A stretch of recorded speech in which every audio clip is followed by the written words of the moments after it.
On the chilly morning of December 4th, 1999, a shocking discovery was made in Sanford, Florida. A pedestrian, scavenging for recyclables in a wooded area behind an AAMCO transmission shop, stumbled upon the lifeless body of Sherry Holtz. This discovery would spark an investigation that spanned nearly a quarter of a century. Sherry Holtz, a 50-year-old woman known for her vivacious personality and resilience, was found lying on a concrete slab, her body showing clear signs of a brutal assault.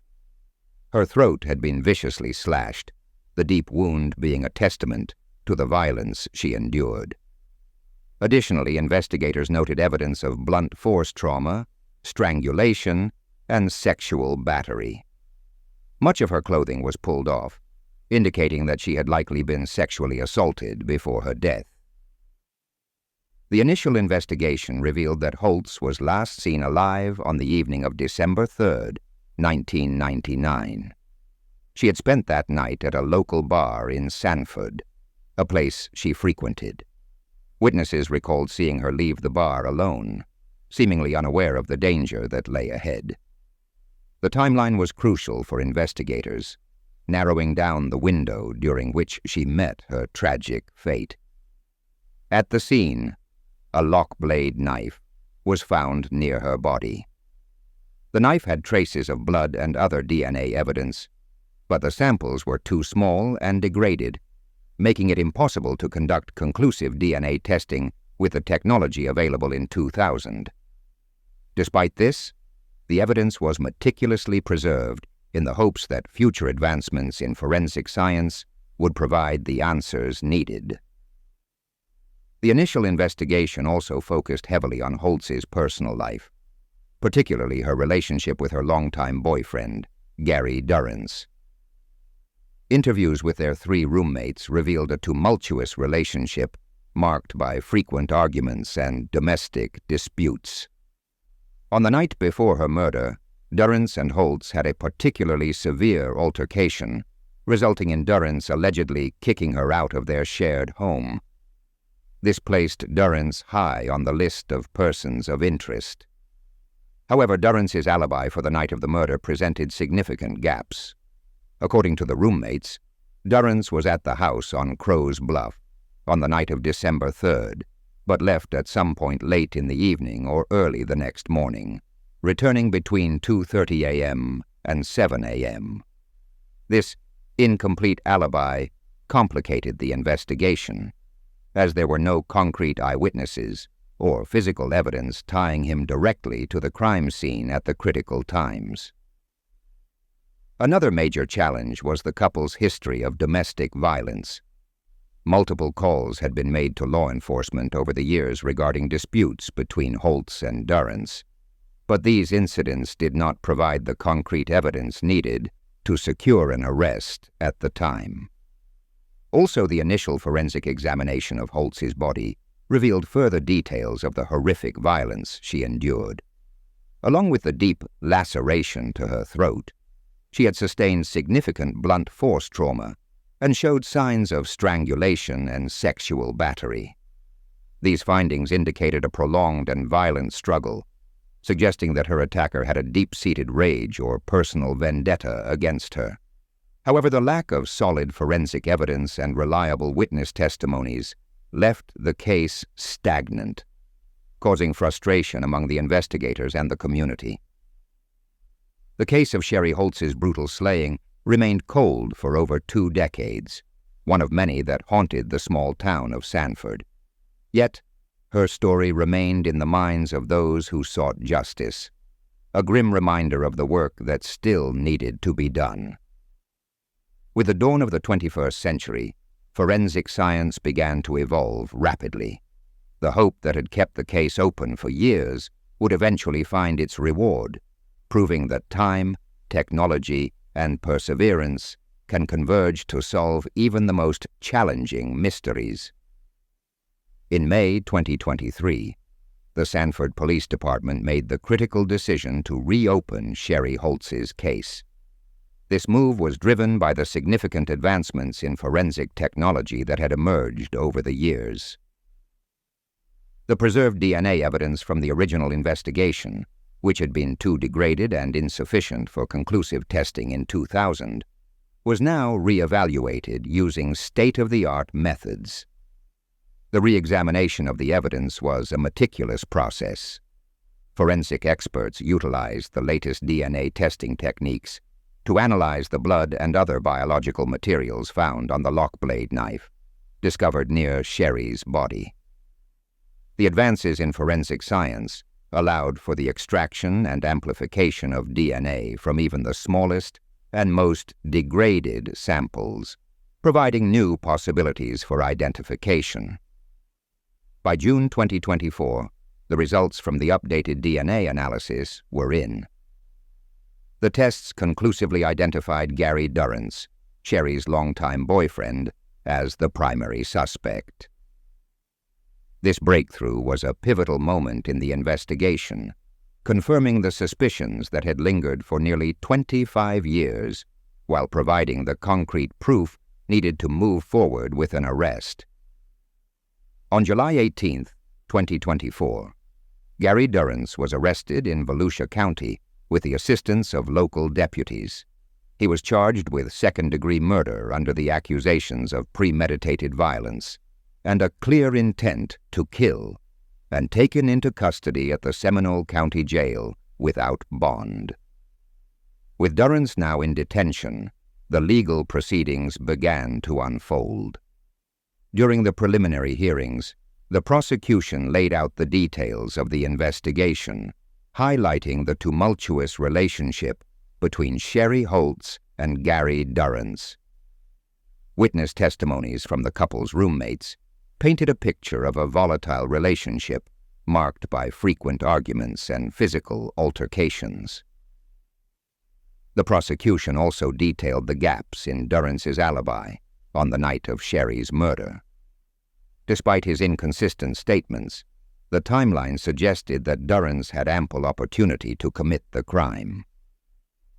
The history of domestic violence calls to their residence further supported the narrative of a dangerous and abusive relationship, reinforcing the motive for the crime.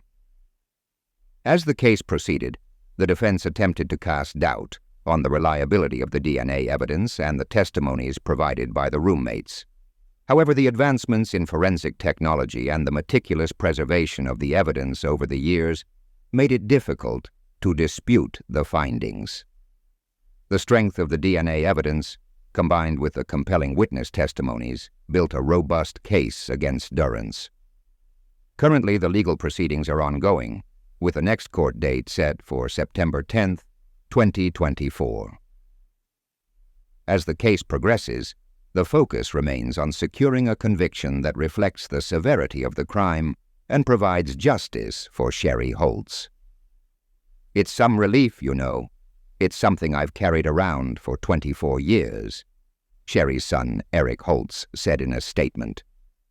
"There was always a mustard seed of faith that something would change.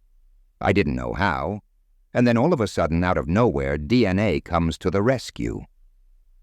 Holtz, who's now 56, says he's forgiven the man, but he just wants to know why his mother was killed. "I am grateful that the man was arrested. There is something that is lingering in the back of my mind. Did he leave behind any other victims in the past 24 years of domestic violence or anything else that hasn't been reported?" Sanford Police Chief Cecil Smith and the Sanford Police Department expressed their commitment to seeing the case through to a just conclusion. Chief Smith emphasized that the arrest brought a sense of closure to Sherry Holtz's family and underscored the community's commitment to justice.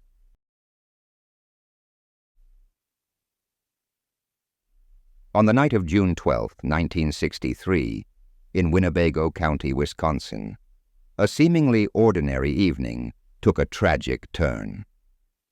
Wayne Pratt, a well-known gas station operator, was at home, just 50 feet away from the gas station he ran on Old Highway 41. At around 8:40 p.m., while he was watching television, a car pulled up to the gas station. Dutifully, Wayne went to assist the customer, as he often did. However, this night would be different.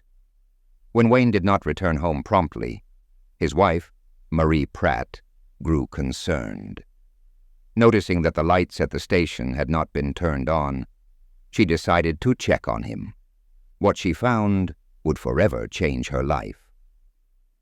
Wayne Pratt was discovered in the back room of the station, covered by a blanket, having been brutally stabbed 53 times. The crime scene was horrific, and evidence indicated that the assailant had also been injured during the attack, as there was blood that did not belong to Wayne. This gruesome murder shocked the community and launched a rigorous investigation. They conducted numerous interviews with potential witnesses and persons of interest. Among these individuals was William A. Doxtator, a Bowler, Wisconsin resident. Doxtator had been identified as a suspect shortly after the murder, largely due to tips and circumstantial evidence. However, at that time, the technology required to definitively link him to the crime scene was not available. The investigation was extensive, with law enforcement following up on every lead they received. However, as months turned into years, the trail grew cold. By 1968, despite the best efforts of the investigators, no concrete evidence had emerged that could lead to an arrest. The case was officially classified as a cold case, joining the ranks of many other unresolved crimes from that era. It was officially reopened in 2011, when investigators probed the evidence for potential DNA that could by then undergo meaningful forensic analyses and potentially help identify Platt's killer. In 2015, the testing company Sorensen Forensics did find DNA mixtures on the blanket where Platt's body was found, but the mixed composition meant authorities could not enter the information into their databases while searching for a potential suspect. 3 years later, a warrant was issued for the arrest of the suspect, William Doxtator of Bowler, Wisconsin, who was 82 at the time. Authorities in Winnebago County said that Doxtator was initially identified as a suspect in Platt's case in the days following his death in 1963, and they went on to receive tips about him in connection with Platt's death in 1968 and 2022. The real turning point arrived in 2023, when cybergenetics, utilizing their advanced true allele data analysis, managed to isolate and identify the DNA mixtures found on the blanket. Their analysis confirmed that Doxtator's DNA was statistically present among the samples. This finding, combined with historical investigative reports and statements from surviving witnesses, provided compelling evidence linking Doxtator to the crime. In 2024, the Winnebago County Sheriff's Office, armed with this new DNA evidence, concluded their investigation and referred the case to the District Attorney's Office. The DA reviewed the comprehensive reports and agreed that there was sufficient evidence to charge William Doxtator with first-degree intentional homicide. Unfortunately, Doxtator had passed away in 2022, rendering posthumous prosecution impossible. If you find this video compelling, show your support by giving it a thumbs up, subscribing to our channel, and ringing that notification bell. By doing so, you'll stay updated about the latest investigations and mysteries. Your support means the world to us as we continue to pursue the truth in the world of cold cases.